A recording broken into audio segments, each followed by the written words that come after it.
এলাকায় কোনো ইয়াবাখোর থাকবো না, ইয়াবা ব্যবসায়ী থাকবো না, হিরোইন করে হিরোইন ব্যবসায়ী কিছু থাকবো না। তোমাকে আজকে প্রথম দিন বলে গেলাম আলম ভাইয়ের বেটা কো করে গেল। আগামীকাল যদি অভিযোগ আসে তোমার পাওয়ার হাত ভাঙা তোমাকে এলাকায় ফলা দিয়ে দিলাম।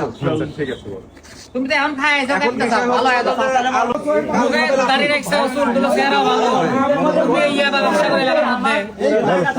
বিষয় হচ্ছে আজকে তোমাকে জানাতে আসছি, আজকে থেকে বাদ দাও। আর কারা বিক্রি করে তুমি বেচো এটা বলতে চাচ্ছি না, তুমি বেচো এর প্রমাণ মেলা আছে, মেলা প্রমাণ আছে। মুখে বলে আর প্রমাণ এলাকার মধ্যে যদি কোনো মাদক ব্যবসায়ী পাওয়া যায় বা মাদক সেবন করার জন্য এখানে আসছে, যার বাড়ি ঘর তো ভাঙমই আমার পা পয়সা মাদক কারবারি পাইলে সবার আগে গণপিটুনি, বিচার পরে পুলিশ পরে, আগে গণপিটুনি হবে। কোন নেশা ব্যবসায়ী কোন এলাকা শেষ করে দিছে পুরো। এদের বাচ্চা ছোট ছোট পোলাবার নষ্ট করে ফেলাই দিছে। আমরা কন্টিনিউ এই প্রোগ্রাম চলবে, এটা বলে যাচ্ছি। যদি কোনো ক্রমে আপনাদের সম্পৃক্ত পাওয়া যায়, আপনার বাসা থাকবে না, বাড়ি ঘর সহ।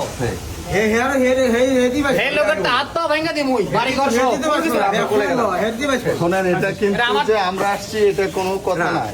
এরপর থেকে যদি এতগুলো কথা শোনার পরও যদি না হয়, ভিতরে ছেলে মানুষ শোনেন, পুলিশিং কমিটি কি করবে? এরপর থেকে আপনার স্বামীর জন্য আশেপাশে পরিবেশ নষ্ট হবে, আমাদের সন্তানরা, আমাদের ভাই ব্রাদাররা নষ্ট হবে। বাড়িঘর কিচ্ছু রাখবো না, 10 তলা বিল্ডিং গুলো মিশাই দেব মাটির সাথে। মাদক বিরোধী অভিযান, এলাকায় কোনো ব্যবসায়ী থাকবে না, কাদার মধ্যে নামতেছে। তুমি এই দিক দিয়ে তুমি আমার বাসা যাও, আমি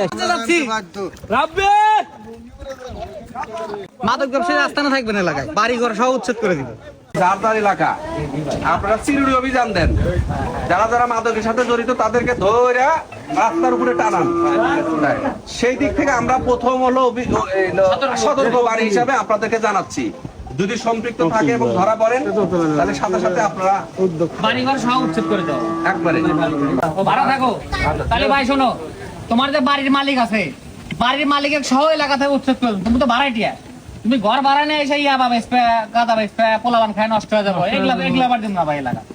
তোমার ঘর মালিকের সহ কর্ম চুরি চিন্তা এগুলো সবগুলো চোর তোমার নাম কইছে, তোর থাকবে না। তুমি পারেন, আমার নাম করলে কেন? কার নাম কয় না কেন? আরে কই রাস্তার থেকে তোর নম্বরে ডায়াল আছে, তোর নম্বরে ডায়াল আছে। আজকে ভালোভাবে বলে গেলাম, এরপরে থেকে কোনো বলাবলি নাই, তো ভাঙে তুমি বলে কইছাও যে আমাকে থাবর মারবো, রাতে ছুরি মারবো, এই কথাও কইছাও। তাহলে এগুলো সব আছে। তুই কি আমাকে সাবধান দাওছো? এখানে তো মাদক ব্যবসা করেন আপনি, ইয়াবা বিক্রি করেন, গাঁজা বিক্রি করেন। আজকে প্রথম দিন ভালোভাবে বলে গেলাম, অবিলম্বে বাসাটা যদি ছেড়ে দেন তাহলে আপনারই ভালো। আর যদি 7 দিনের মধ্যে আবার খবর আসে যে আপনি ইয়াবা বেচলেন বা গাঁজা বেচতেন বা হিরোইন বেচতেন, তাহলে কিন্তু হাত পাও দূরে ভেঙে দিব, বাড়ি ঘরের মধ্যে মালামাল যা আছে সেগুলো কিন্তু ভাঙচুর করে পুরাই দিব। সব ভালোভাবে বলে গেলাম, আজকে শুধরে দেন। প্রথম দিন কিছু বললাম না, শুধু কথা বলে গেলাম, পরের বার আসলে কিন্তু মায়ের ছাড়া কোনো কথা হবে না। আজকে ফোন দেওয়ার জন্য আসছি আমরা। আজকে আমরা সবাইকে ওয়ার্নিং দিতেছি, আমাদের অ্যাকশন হবে কালকে থেকে। যেরক পামু রাস্তা দড়ি মার। আজকে সন্ধ্যাবেলা বলে আজকে সন্ধ্যা তো পারবো, যখন পাবো তখন। এটা হলো প্রথম ওয়ার্নিং দিতেছি, আবার কথা বললেন না, আগে সতর্ক করলেন না। এটা তোমার সতর্ক করতে হলো মানে সব জায়গা ঘুরে যাচ্ছি আমরা। তুই ঠিক ঠিক আছে ভাবি, আজকে তো কয়া দিতেছি। নেশাখোর পাইলে নেশাখোরের হাত পা ভেঙে দেওয়া হবে। যেগুলো বেঁচে ওগুলোর তো কথাই না, জানাই বাঁচা মনে হবে।